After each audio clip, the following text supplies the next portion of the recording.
Hey guys, we're back with another Blueprint Talks. Today, our topic is about pad work. When people are starting out, they usually think pad work is a lot about just hitting and expressing power, which is true, but there is a lot more to pad work than just hitting. So, this is what we're going to discuss today. So how would you like categorize pad work, or how would you like define it if you could for like a beginner even? hmm Um, wow. Okay, so I'm not sure how I would like categorize, but if I were to define it, it is one of the many aspects of training that helps simulate a fight. Hmm. So we have different ways that we can practice different aspects of fighting, Hmm. but pad work is one of those ways that you can practice expressing your power, your fight IQ, your defense, um, all sort of all of these different things that you're practicing during training kind Hmm. of all come together during pad work. So it's almost the closest you can get outside of sparring Hmm. to a fight. Yeah, I'm the same. I believe like pad work hits like a lot of good points for your training. It's great for building timing. It's great for building conditioning. It's great for building fight IQ. And the list goes on. Especially if you've got a certain fight coming up, I think it's like great to like have your sparring, have your pad holder like uh, work certain strategies with you, have you work certain techniques and certain like Mm, tactics that you might see in the fight that would help you, get ready for that opponent that you're getting ready for. And also, too, I think it's great that you can hit, like in sparring, you can't hit full power. It's not like Western boxing where like, you spar hard because you got bigger gloves on, you got the hmm headgear, Vaseline, all that. With Muay Thai, like we're getting kicked, we're getting kneed. So in sparring, you can't really go full power. I know hmm some like kickboxing style gyms will, some in the Western European countries will, but for the most part, like in Thailand, the sparring is very light. So pad work is a chance for you to go full power, but still get that real fight feel and like get that hmm pressure, and like your pad holder like puts that on you, and you're throwing, you're angling, you're moving, you're constantly thinking, what's next. And I always say like when I'm working with my guys, when I work with somebody or work with like my guys back at my gym back home, like I'm always going like I want you to think offense and then I want you to think defense when you're hitting pads. So when you throw hmm something, come back abruptly to your stance in good posture and good balance and be ready to defend what's coming at you. So there's that continuity of offense and defense when you're hitting pads. So I'm going to throw the question back at you. Okay. How would you categorize it? Categorize, like I would say it's important to have. Like it's definitely, I would definitely rank it. For me, honestly, like I've had fights where I didn't get much sparring in. hmm When I was first starting out, actually, it's funny. My gym I first started out at, we didn't really have a strong Muay Thai program. So the only sparring I really got was working with boxers. hmm So I was sparring boxing for a Muay Thai fight. If you can imagine that, it was pretty crazy. But I did have a coach at the time who couldn't really clinch and spar with me, but he could hold pads. And we just did several rounds of pad work. hmm And it really ingrained in combinations in me, instilled in hmm how to build power, how to build timing, and all that. And that actually carried me for a while in my fights. And even today, it still can. If I don't have sparring partners or clinching partners around, I will hmm use pad work as a good hmm supplement for those things that I'm lacking in my training. I like what you said about the sparring and Mm-hmm. versus pad work because I agree with that same thing. I actually really love pad work. Probably it's like my favorite thing Mm-hmm. in training because, as the theme is today, it's a lot more than just hitting pads. You can express full power when you are hitting pads Mm-hmm. versus sparring. Sparring, in my eyes, is more about practicing skill sets Mm-hmm. and integrating different things into your your skill You set want to as make well. mistakes, essentially. Yeah. Yeah. Yep. It's a place where you go to potentially make mistakes, learn from them, go Mm-hmm. back to the drawing board. It's kind of like your test run. But with pad work, it's more like real time. We Yeah. are hitting with 100% Yes. power and recoiling back, being ready for the next thing as well. Mm-hmm. So, what I love about pad work is all of the different skills that you're combining together. So, like the way I look at pad work is that the purpose behind it is not just only that expression, Mhm. but you're also working on your timing. You need to be able to read your pad holder Mhm. and be able to see when they're holding for what, at Yeah. what rhythm. So Mhm. we're also practicing our rhythm. We're able to practice our fight IQ. Mhm. We're able to practice our distance Mhm. as well. So many different things. And if you have a pad holder who is also throwing things back at you, you're also practicing your reaction time. Your defense. Yeah. Yep. So there are so many different aspects and so many different skill sets that you're practicing during the pad work while also expressing full power. Because, like we've talked about before with sparring, if you were to throw a kick at full power towards Yeah. me, I couldn't respond, right? Yeah. But sometimes you'll throw a kick and someone will throw something that's not realistic, you Yeah. know? Mhm. But Yeah. yeah, Definitely. you're like, okay, in a fight you wouldn't be able to do that. It's okay. We know that. It's part of sparring.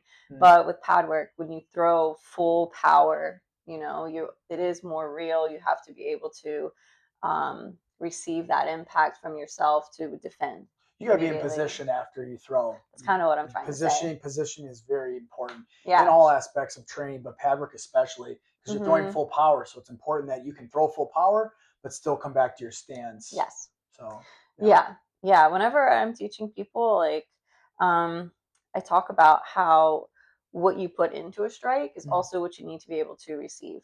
So that Okay. energy, like, let's say you put into the bag, you also need to be able to take it back Yeah. at the same time. There needs to be So, maximum effort on the offensive side just as much as the defensive mhm, side. I like it. yeah.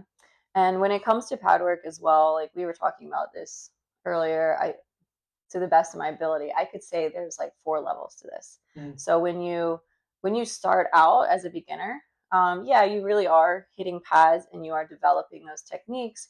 You're developing how to position yourself, Mhm. all of these things, and it is just narrow-minded. We're just hitting. Yeah. But then level 2, I would say you add the defense. Mhm. So your pad holder now is kicking you, Yeah. hitting you. You need to be ready for that once defense. once you're able to find your positioning, your footing on that Mhm. first level, that second level, you can graduate Mhm. to and start to receive strikes. So now you're starting to think defensively after your offensive. Hmm. Yeah. So now it's not just offensive; it's also defensive. Then I would say like level 3. A lot of us are familiar with freestyle. Yep. So freestyle, in a nutshell, is just you are free to hit as you want, and your pad holder is catching them. So Yeah. they're not actually calling out 1, 2, 3, kick. They're ready for you, whatever you're Well, and it's the best fight throwing. simulation too because Hmm. your opponent's not going to tell you what to throw at them. So, Yeah. pad work, freestyle based pad work is very essential for like the higher level once you get to a certain comfortable level. And a lot too is building a good chemistry with your pad holder as Hmm. well. It's spending a lot of time and figuring out what they like, how they like to move, all that. And when you also are doing freestyle, I like how it forces you as the fighter to make decisions. Hmm. So it's not even just only that your opponent isn't going to tell you what to do. You Yeah. also have to tell you what to do. Yeah. You got to try. You got to trust yourself. Yeah, I remember the first time I did freestyle. I was like, I don't know. I don't. What do you want? Yeah. And Yeah. then level 4, we would combine. So it would be like you are throwing towards your pad holder what you want, but they also get to do it back. And then also, if you have a fight, it's smart to do strategic planning during that time. Yeah. So if you're fighting a southpaw, maybe your pad holder would stand in a southpaw position or whatever it might be. Yeah, there's certain techniques you're going to throw based on the stance of your fighter or your opponent. So if Hmm. you're, standing against an orthodox opponent, you're in that closed book stance, you're going to throw, more techniques with the lead leg essentially, so and you got that open book stance, you got that southpaw orthodox, that open stance. Now it's more you're going to bring your shots from the rear a lot more. You're going to come from the rear side, your rear kick, your rear punch, your rear elbow, your rear knee, and it's Hmm. just setting those things up too, Hmm. accordingly. Yeah. So yeah. Yeah. Uh, So for beginners, would you say I was about to like ask. yeah? Was you about to ask that? Well, it may not be the same question, Oh, but I I was was about to gonna. ask you a question about for beginners. Okay, well, you go first, and then I'll trade off, and we'll see if we get the same thing. I was just gonna ask for people watching, like if you're a beginner, Mhm. what would you give them advice on? For hitting pads? Yeah, so they are walking into the gym and they've only maybe hit pads a handful of I times. love that Like, question. what would you say? Yeah, I love that question because I get it. I get it often. I see it a lot. Mhm. I'm a big position before power, so I don't Mhm. care how hard you can throw at first as a beginner. I don't care how hard you can throw. You need to hit right, and by that you need to be in the position to hit at the right time. Mhm. You also need to be aware of your balance because that's everything. Because if you're off balance after throwing the first strike, how can you throw the next strike? And this can translate into a fight too. If I throw a kick at my opponent and he moves out of the way or he blocks it, I need to be in the position to be able to come back and throw something else and follow up. Mhm. And so I always say position over power.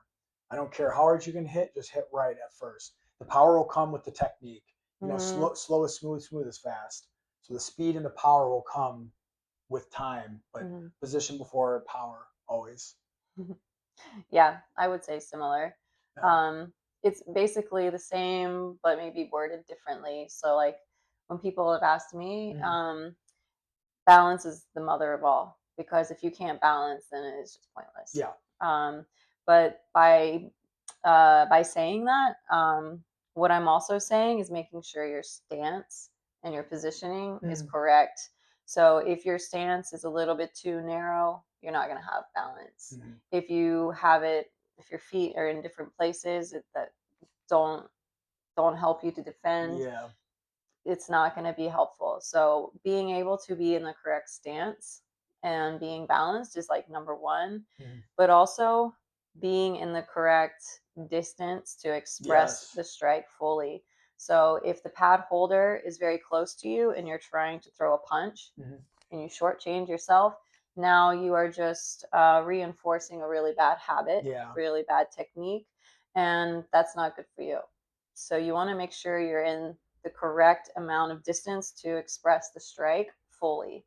Yeah. Because, yeah, you don't want to be expressing it fully if you're not in the right distance, No. you're not balanced, etc. Can hurt yourself. Uh Hurt your huh. hold. Can hurt your holder.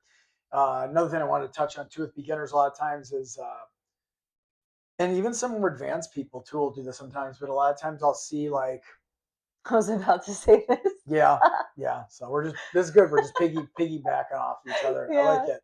This is why they're the blueprint talks. Anyways, a big thing is like, if your opponent, if your partner, your paddler calls for something, don't throw something else or don't throw anything extra. That's another big one too. I forgot to add is like, maybe your pad holder holds jab cross kick or something, then you throw Mm-hmm. something after that wasn't, he didn't call for. It's like one, it's not there, so why are you throwing it? You could hurt yourself, you could hurt your pad holder, and two, Mm-hmm. in a fight, are you going to throw something sporadic like that if Mm-hmm. your opponent's not there to receive it or even Mm-hmm. like defend, you know what I mean? So it's like Mm-hmm. that's another one too, is a lot of times people will throw stuff that their trainer or their holder didn't call for, and a lot Mm-hmm. of times they'll throw something in there extra, and if your paddler doesn't know it's coming, like that can be dangerous for them, and especially with newer people. Like I said, you got to go slow, you got to take your time, you got to Mm-hmm. build a trust with the pad holder.